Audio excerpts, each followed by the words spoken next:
നമസ്കാരം സാർ. നമസ്കാരം സാർ, ഈ കഴിഞ്ഞ ദിവസം നമ്മുടെ ഇന്ത്യൻ പ്രധാനമന്ത്രി ബഹുമാനപ്പെട്ട നരേന്ദ്രമോദി നമ്മുടെ തലസ്ഥാനത്ത് വന്നുപോയി. സാർ, ആ വരവിനെ ഒരുപാട് നല്ല ഉദ്ദേശ ലക്ഷ്യങ്ങൾ ഉണ്ടെന്ന് തന്നെ നമുക്ക് കരുതാം. അപ്പോൾ അദ്ദേഹം ഇവിടെ വന്നിട്ട് പോകുമ്പോൾ അവർ നിരവധി സംസ്ഥാനങ്ങളിൽ അവരിങ്ങനെയാണ് വന്നിട്ടുള്ളത്, അല്ലേ? അവരിങ്ങനെയാണ് ആദ്യം ഏത് സംസ്ഥാനമായാലും അവിടുത്തെ കോർപ്പറേഷൻ ഭരണത്തിലേക്ക് അവർ വരും. പിന്നീട് അവരങ്ങോട്ട് പതിയെ അവരുടെ ശക്തി പ്രാപിച്ച് അവരുടെ സംസ്ഥാനത്തിൻ്റെ ഭരണത്തിലേക്ക് വന്നിട്ടുണ്ട്. സാർ, സംസ്ഥാനത്ത് ഇന്നലെ ഈ കഴിഞ്ഞ ദിവസം ഇത്തരത്തിൽ അദ്ദേഹം വരുമ്പോൾ ഇവിടുത്തെ നിലവിലുള്ള പാർട്ടികളായിട്ടുള്ള പ്രതിപക്ഷത്തുള്ള കോൺഗ്രസും CPM നേരിടുന്ന അവരുടെ രാഷ്ട്രീയ പ്രതിസന്ധി എന്തായിരിക്കാം? അതവർക്ക് ഓവർകം ചെയ്യാൻ കോൺഗ്രസ്സിന് കഴിയുമോ, CPM-ന് കഴിയുമോ?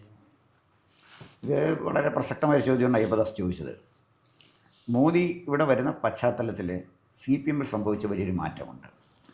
വി കുഞ്ഞികൃഷ്ണൻ, അദ്ദേഹം കണ്ണൂർ പാർട്ടി ജില്ലാ കമ്മിറ്റി അംഗമാണ്. അതെ, എന്നാണ് എൻ്റെ ഓർമ്മ. തീർച്ചയായിട്ടും തന്നെ ജില്ലാ കമ്മിറ്റി അംഗമാണ്. അദ്ദേഹം ഒരു പുസ്തകം എഴുതുകയാണ്, പാർട്ടിയെ അണികൾ തിരുത്തണം. തീർച്ചയായിട്ടും അത് പാർട്ടി വലിയ മൗലികമായ മാറ്റം ഉണ്ടാക്കുന്ന ഒരു ആശയമാണ്. പാർട്ടിയെ അണികൾ തിരുത്തണം. കോൺഗ്രസ്സിൽ പറഞ്ഞാൽ മനസ്സിലാക്കാം, തീർച്ചയായിട്ടും. ഈവൻ BJP പറഞ്ഞാലും നമുക്ക് മനസ്സിലാക്കാം. BJP-യിൽ ബുദ്ധിമുട്ടാണ്, കാരണം അതിൻ്റെ ഒരു ദർശനം വേറെയാണ്. അതെ, ഈ പാർട്ടിയെ അണികൾ തിരുത്തണമെന്നാൽ കേന്ദ്രീകൃതമായ ജനാധിപത്യ കേന്ദ്രീകൃതമായ ഒരു സ്വഭാവമാണ്, അല്ലെങ്കിൽ കേന്ദ്രീകൃത ജനാധിപത്യമാണ് CPM-ൻ്റെ ഒരു പ്രവർത്തന രീതി. അപ്പോൾ മേളിൽ നിന്ന് ഉത്തരവിടും, താഴെ അനുസരിക്കുക. അപ്പോൾ താഴെ പറയുന്നതനുസരിച്ച് കാര്യങ്ങൾ മുകളിലോട്ട് ചെയ്യണം എന്ന് പറഞ്ഞാൽ CPM-ൻ്റെ തകർച്ചയുടെ തുടക്കമാണത്. അപ്പോൾ വി കുഞ്ഞികൃഷ്ണനെ തുടങ്ങിയിരിക്കുന്നത്, അതായത് പാർട്ടിയെ അണികൾ തിരുത്തണം എന്ന കുഞ്ഞികൃഷ്ണൻ്റെ അഭിപ്രായം കേരളത്തിൽ യാഥാർത്ഥ്യമാകാൻ പോകുന്നതിൻ്റെ വലിയൊരു കാൽവെപ്പിന് ഇട കൊടുക്കുന്നതായിരിക്കും നരേന്ദ്രമോദിയുടെ വരവ്. അതാണ് CPM-ലുണ്ടാകുന്ന ഒരു മാറ്റം. അപ്പോൾ എന്ന് പറഞ്ഞാൽ CPM വല്ലാത്ത ജീർണാവസ്ഥയിലാണെന്ന്. തീർച്ചയായിട്ടും വളരെ പെട്ടെന്ന് തകർന്നുകൊണ്ടിരിക്കുകയാണ്. തീർച്ചയായിട്ടും. പിന്നെ അവർ ബഹളങ്ങളും പ്രശ്നങ്ങളും ഉണ്ടാക്കുന്നുണ്ട്, പ്രഖ്യാപനങ്ങൾ നടത്തുന്നുണ്ട്. പക്ഷേ ഈ പാർട്ടിയെ അണികൾ തിരുത്തണമെന്ന് കണ്ണൂരിൽ നിന്നൊരു സഖാവ് ആവശ്യപ്പെടുന്നു. അതാണ് തീർച്ചയായിട്ടും. എന്നിട്ട് അദ്ദേഹം തന്നെ പറയുന്നു, പുസ്തകത്തിൽ അദ്ദേഹം അവസാനിപ്പിക്കുന്നത്, ഈ പുസ്തകം പുറത്തു വരുമ്പോൾ പാർട്ടി എന്നെ പുറത്താക്കിയേക്കാം എന്നുവെച്ചാൽ പാർട്ടി പുറത്താക്കുമെന്ന് അറിഞ്ഞുകൊണ്ട് തന്നെയാണ് അദ്ദേഹം ഈ പുസ്തകം എഴുതിയത്. രണ്ടാമത് വലിയ പ്രധാനപ്പെട്ട വേറൊരു കാര്യമുണ്ട്. ഈ പുസ്തകം അദ്ദേഹം സമർപ്പിച്ചിരിക്കുന്നത് VS അച്യുതാനന്ദനാണ്. തീർച്ചയായിട്ടും മാറ്റണം, മനസ്സിലാക്കണം. CPM-ൽ വരുന്ന മാറ്റം നമ്മൾ കാണാതെ പോയിട്ട് കാര്യമില്ല. അപ്പോൾ ആ മാറ്റങ്ങൾക്ക് വിധേയമാണ് CPM മാറ്റങ്ങൾക്ക് വിധേയമായിക്കൊണ്ടിരിക്കുന്ന ഒരു പ്രത്യേക പശ്ചാത്തലത്തിലാണ് നരേന്ദ്രമോദി ഇവിടെ വരുന്നത്. നരേന്ദ്രമോദി കേരളത്തിലെ ജനങ്ങൾക്ക് വലിയ പ്രത്യാശ നൽകുന്നു. ഒരു ചെറിയ കാര്യം ഞാൻ പറഞ്ഞോട്ടെ. നമ്മൾ ഈ MV ജയരാജനും രാഗേഷും അതിനെ തിരിച്ചു പറഞ്ഞുകൊണ്ട് വന്നിട്ടുണ്ട്. സാർ ഇപ്പോൾ ഈ പറഞ്ഞില്ലേ, CPM-നകത്ത് കണ്ണൂർ ജില്ലയിലെ ജില്ലാ ഘടകത്തിലെ ആളാണ് ഇന്നലെ സംസാരിച്ചത്. അതിനെ എതിർത്തുകൊണ്ട് അവർ സംസാരിച്ച് വന്നിട്ടുണ്ട്. അവരുടെ പാർട്ടി പോളിസി, അവരുടെ നയങ്ങൾ അങ്ങനെ പറയണമെങ്കിൽ കമ്മിറ്റി പറയണമായിരുന്നു എന്നൊക്കെ പറഞ്ഞ് ഇന്ന് വന്നിട്ടുണ്ട്. പറഞ്ഞോളൂ സാർ. അല്ല, അത് ഞാൻ പറഞ്ഞത്, CPM അതെല്ലാ കാലത്തും അങ്ങനെ ചെയ്യും. പാർട്ടി നേതാക്കന്മാർ അവരുടെ നിക്ഷിപ്ത താല്പര്യങ്ങൾക്കെതിരെ ആര് പറയുന്നു അതിനെ പാർട്ടിയുടെ ഒരു അച്ചടക്കത്തിൻ്റെ ചിത്രം കൊടുത്തുകൊണ്ട് വാള് വെച്ച് അതിനെ സംഹരിക്കാൻ നോക്കും. അപ്പോൾ അതിനകത്ത് പിന്നെ ഏഷ്യാനെറ്റിലൊരു അഭിമുഖം ഞാൻ ഇന്നലെ കണ്ടത് മറ്റേ ഇദ്ദേഹം ബിനു ചോദിച്ചൊരു ചോദ്യം, പണ്ടായിരുന്നെങ്കിൽ 51 വെട്ടി കൊല്ലുമായിരുന്നു, തീർച്ചയായിട്ടും അതിനി നടക്കുമോ? കുഞ്ഞികൃഷ്ണന് വളരെ ആത്മവിശ്വാസം, അതൊന്നും ഇനി നടക്കാൻ പോകുന്നില്ല. ഇനി അത് നടന്നു വിചാരിച്ചു, എത്ര പേരെ കൊല്ലും? അങ്ങനെയെങ്കിൽ എത്ര പേരെ കൊല്ലേണ്ടി വരും? ഇനി എത്ര പേരെ കൊല്ലേണ്ടി വരും? ആര് കൊല്ലും? അപ്പോൾ ഇതിൻ്റെ പ്രോബ്ലം എവിടെയാണെന്ന് ചോദിച്ചു കഴിഞ്ഞാൽ, കൊന്നും കൊല വിളിച്ചും ഭീഷണിപ്പെടുത്തിയും ഔട്ട്കാസ്റ്റ് ചെയ്തും അല്ലെങ്കിൽ സാമൂഹ്യ ബഹിഷ്കരണം നടത്തിയും അണികളെ പ്രഷറൈസ് ചെയ്തിട്ട് പാർട്ടിക്കകത്ത് നിലനിർത്തിക്കൊണ്ട് പോകുന്നൊരു സംവിധാനം CPM-നെ സംബന്ധിച്ചിടത്തോളം ഇനി അസാധ്യമായിട്ട് മാറുകയാണ്. എന്താ അതിൻ്റെ കാരണം വെച്ചാൽ, അത് കോൺഗ്രസിൻ്റെ വരവല്ല, BJP-യുടെ വരവാണ്. തീർച്ചയായിട്ടും. കാരണം BJP ഒരു കേഡർ പാർട്ടിയാണ്.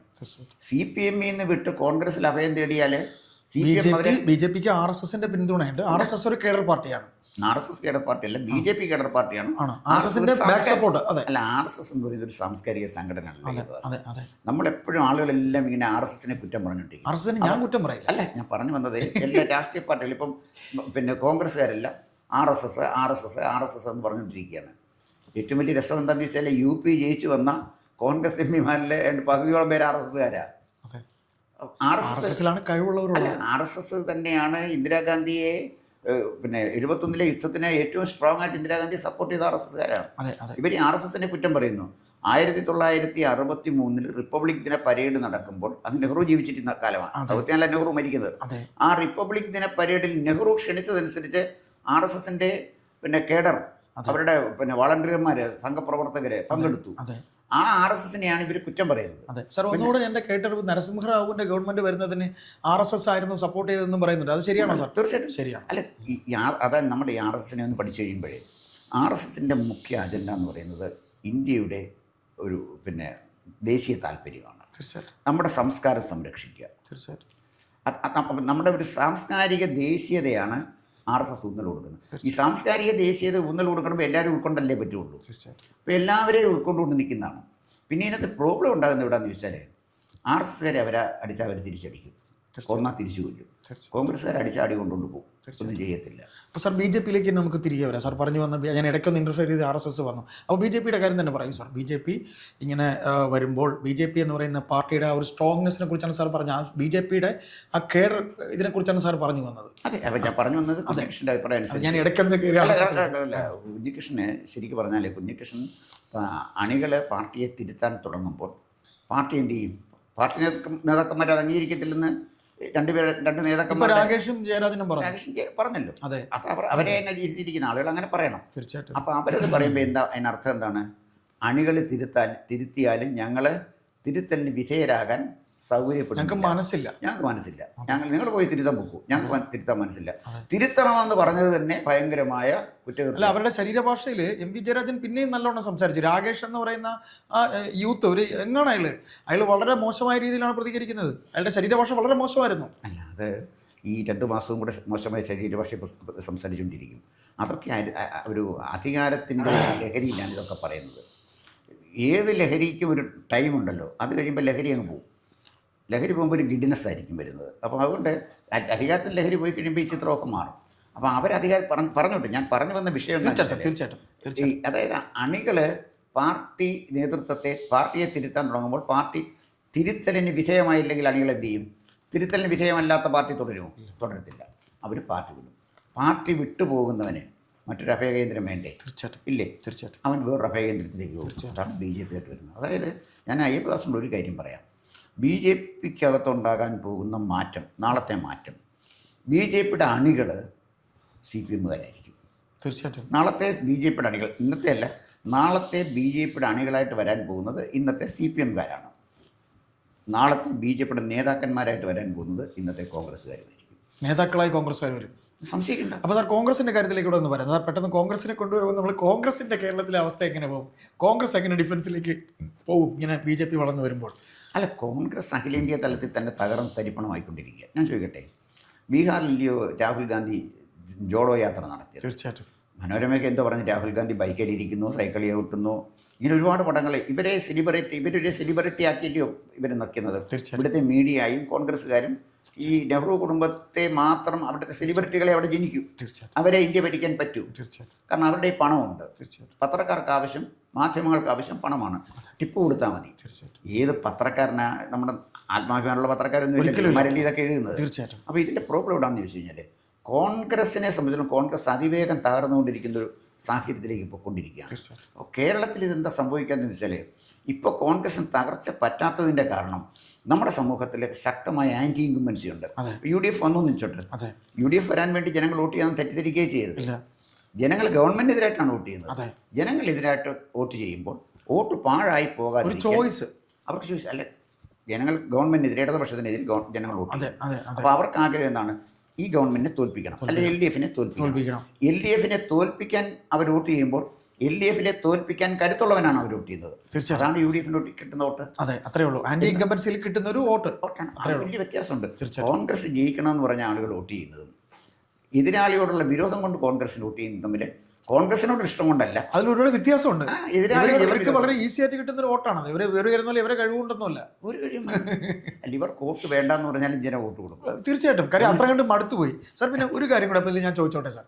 അപ്പോൾ ഇങ്ങനെ രണ്ട് കൂട്ടർക്കും ഈ രീതിയിൽ, ഇപ്പോൾ കോൺഗ്രസിനും സി പി എമ്മിനും ഇങ്ങനെ പിന്നെ എന്താ പറയുക, ബി ജെ പിയുടെ വരവിന് അവർ അത്ര കണ്ട് കാണുന്നുണ്ട്. അതിൻ്റെ ഈ കോൺഗ്രസ് മുക്ത ഭാരതം എന്ന് തന്നെയാണ് BJPയുടെ ഒരു അജണ്ട. കാര്യം ഇന്നലെ ബഹുമാനപ്പെട്ട മുഖ്യമന്ത്രി പിണറായി വിജയനെ ചേർത്ത് നിർത്തി. സാർ, അവരുടെ മനസ്സിൽ എങ്ങനെയായാലും ഒരു തവണ കൂടെ CPM വന്നാൽ ഇവിടെ CPM എന്നൊരു സംഘടന തകരുമെന്നൊരു നിഗമനം ഉണ്ട് എന്ന് പറയുന്നു. അങ്ങനെ ഒരു അജണ്ട ഉള്ളിൽ ഉണ്ട് എന്ന് പറയുന്നത് ശരിയാണോ? അങ്ങനെ ഒരു നിഗമനം നമുക്ക് വെക്കുന്നത് തെറ്റാണോ ശരിയാണോ? അല്ല, രാഷ്ട്രീയത്തിലെ എല്ലാം ശരിയാണ് അയ്യപ്പദാസേ, രാഷ്ട്രീയത്തിലൊന്നും തെറ്റില്ലല്ലോ. അപ്പോൾ കോൺഗ്രസ് തകരാൻ പിന്നെ CPM ഒരു പ്രാവശ്യം കൂടിയിരുന്ന രണ്ട് ഗുണമാണ്. ഒന്ന്, കോൺഗ്രസിനൊരു ഗവൺമെൻറ് ഉണ്ടാക്കാൻ പറ്റില്ല. ഒരു ഗവൺമെൻറ് ഇല്ലാതെ, അധികാരമില്ലാതെ തുടരാൻ ലീഗ് അടക്കമുള്ള ആളുകൾക്ക് പറ്റില്ല. അതെ. അപ്പോൾ കോൺഗ്രസ്, അധികാരമില്ലാത്ത കോൺഗ്രസ് ഇനിയും ഒരു 5 കൊല്ലം കൂടെ പ്രതിപക്ഷത്തിരിക്കുക അവർക്ക് ചിന്തിക്കാൻ കഴിയുന്ന കാര്യമല്ല. കോൺഗ്രസിന് ഇത് പ്രതികൂലമായിട്ട് ബാധിക്കും. രണ്ട്, ഭരണ തുടർച്ച കിട്ടിയിടത്തൊക്കെ കമ്മ്യൂണിസ്റ്റ് പാർട്ടി തകർന്നിട്ടുണ്ട്. സ്വാഭാവികമായി ബംഗാളിൽ തകർന്നതുപോലെ കേരളത്തിലും തകരും. അപ്പോൾ ബംഗാളിൽ തകർന്ന് 33-35 വർഷം എടുത്തു. കേരളത്തിൽ തകരാൻ 15 വർഷത്തിൽ താഴെ മതി, ധാരാളമായിരിക്കും മതി. അപ്പം അത് സ്വാഭാവികമായും BJP അങ്ങനെ കണക്കൂട്ടിയിട്ടുണ്ടെങ്കിൽ അവരെ ഒരു രാഷ്ട്രീയ കക്ഷി എന്നുള്ള നിലയിൽ ആ കണക്കൂട്ടലിൽ എന്താ തെറ്റുള്ളത്? BJPയെ തകർക്കാനല്ലേ കമ്മ്യൂണിസ്റ്റ് പാർട്ടി നിൽക്കുന്നത്, BJPയെ തകർക്കാനല്ലേ കോൺഗ്രസ് നിൽക്കുന്നത്. അപ്പോൾ BJPയെ തകർക്കാനുള്ള തന്ത്രമാണല്ലോ ആവിഷ്കരിക്കുന്നത്. അപ്പോൾ രണ്ട് ശത്രുക്കളിൽ നിന്ന് ഇവരെ തകർക്കാൻ ശ്രമിക്കുമ്പോൾ അവർ ഒരു ശത്രുവിനെ കൂടെ നിർത്തിക്കൊണ്ട് മറ്റൊരു ശത്രുവിനെ വെട്ടുന്നു എന്ന് വേണമെങ്കിൽ പറയാം. അതാണ് സാറ് പറയും പോലെ രാഷ്ട്രീയത്തിൽ അങ്ങനെയാകുന്നത് തന്നെ പോളിസി. ശത്രുവിൻ്റെ ശത്രു മിത്രമല്ലേ? തീർച്ചയായിട്ടും അത് സംഭവിക്കാം. അപ്പം ഞാൻ പറഞ്ഞു വന്നതിൻ്റെ ഒരു ചുരുക്കം എന്താണെന്ന് ചോദിച്ചു കഴിഞ്ഞാൽ, ഈ വരാൻ പോകുന്ന തെരഞ്ഞെടുപ്പിൽ ആൻറ്റി ഇൻകംബൻസിയുടെ പ്രധാന ഗുണഭോക്താവ് എന്തായാലും കോൺഗ്രസ് തന്നെയായിരിക്കും. പിന്നെ കോൺഗ്രസ് മുക്ത ഭാരതത്തിനെ കുറിച്ചാണ് അയ്യപ്പദാസ് ചോദിച്ച മറ്റൊരു ചോദ്യം. ഈ കോൺഗ്രസിനെ ഭാരതത്തിൽ നിന്ന് മുക്തമാക്കിക്കൊണ്ടിരിക്കുന്ന ആരാണ്? BJP ആണ്. അല്ല, ജനങ്ങളാണ്. തീർച്ചയായിട്ടും കോൺഗ്രസിനെ നിങ്ങൾ വോട്ട് ചെയ്യരുതെന്ന് പറയാനല്ലേ BJPക്ക് പറ്റുള്ളൂ. കോൺഗ്രസ് മുക്തമാകണം. വ്യക്തമായ തെളിവ് നമ്മുടെ മുന്നിലുണ്ട്. അവർ ഈ എത്ര വർഷം, 50 കൊല്ലത്തിൽ കൂടുതൽ ഇന്ത്യ ഭരിച്ചവരല്ലേ അവർ. എന്നിട്ട് എന്താ അവർ ഉണ്ടാക്കി തന്നെ? ഇപ്പൊ നമുക്ക് സാർ, എനിക്ക് രാഷ്ട്രീയമുണ്ട്, സാറിനും രാഷ്ട്രീയമുണ്ട്. എങ്കിലും നമ്മൾ എന്തുകൊണ്ട് നരേന്ദ്രമോദിയുടെ ഭരണത്തെ ഇഷ്ടപ്പെടുന്നു വെച്ചാൽ ഇന്ന് ഇന്ത്യ ലോകരാഷ്ട്ര മുന്നിൽ എവിടെയാണ് നിൽക്കുന്നത്? അത് അദ്ദേഹത്തിൻ്റെ മെറിറ്റ് തന്നെയാണ്. അവരുടെ മെറിറ്റ്, ആ മെറിറ്റിനെ അംഗീകരിച്ചേ പറ്റുള്ളൂ. ഒരു BJP കാരനല്ലെങ്കിൽ ഒരു സാധാരണക്കാരനെ ഞാനത് പറയും. അപ്പോൾ നമുക്ക് ഇതും കൂടെ പറഞ്ഞുകൊണ്ട് സംസാരം അവസാനിപ്പിക്കാം. അപ്പോൾ ഇപ്പോൾ കോൺഗ്രസ് മുക്തത്തെക്കുറിച്ച് പറഞ്ഞ കാര്യമാണ്. അതെ, കോൺഗ്രസ് മുക്ത ഭാരതം എന്ന് BJP പറഞ്ഞെന്നാണ് നമ്മുടെ അഭിപ്രായം. തീർച്ചയായിട്ടും കോൺഗ്രസ് മുക്ത ഭാരതം എന്ന് പറയുന്ന ലക്ഷ്യം BJPയുടേതല്ല, കോൺഗ്രസ്സുകാരുടേതാണ്. അത് രാഹുൽ ഗാന്ധി ഏറ്റെടുത്തിരിക്കുന്ന ഒരു ദൗത്യമാണ്. അദ്ദേഹത്തിനെ കൊണ്ട് തന്നെ അങ്ങ് മുക്തമാകും. അത് മുക്തമാകും. അതിന് വേണ്ട കാര്യം രാഹുൽ ജി, പ്രിയങ്കാജി, വാദ്രാജി, അങ്ങനെ നേതാക്കന്മാർ വരായിരിക്കില്ലേ, കുറേ ജിമാരിങ്ങനെ വരും. അവർ തന്നെ ഭാരതത്തെ കോൺഗ്രസ് മുക്തമാക്കും. അതിൻ്റെ ആദ്യത്തെ തുടക്കം ഇവിടെ തുടങ്ങിയെന്നറിയാം.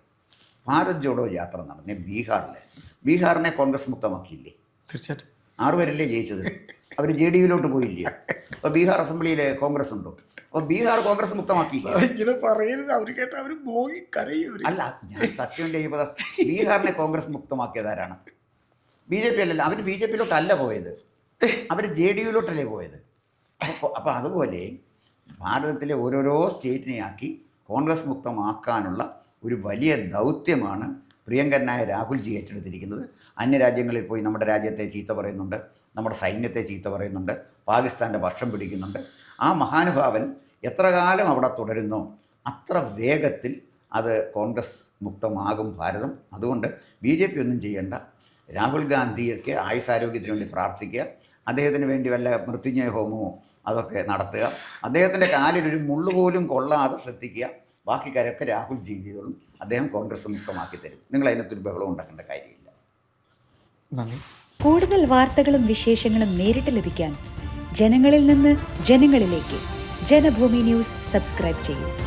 ബെൽ ബട്ടൺ അമർത്താനും മറക്കരുത്.